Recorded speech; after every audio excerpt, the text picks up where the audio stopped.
Well, well, this sucks. Setting up my third servo, Spektrum servo. This is the A500.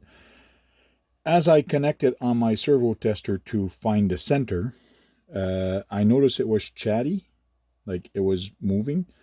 And then, right now it's not, it's on center position. It's not, well, I could show you it's working. Everything is working fine. My problem is, as soon as I move the wire, I'm controlling the servo. Not the right way. And if I push down on here also to try to put it in, it actually goes crazy. So, dead servo out of the box. There's a short somewhere in there.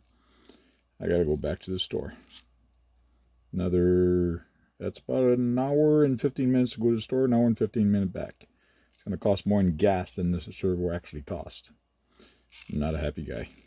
Not a happy guy. Spektrum. Quality. You gotta check your quality, Spektrum. Terrible. Just terrible.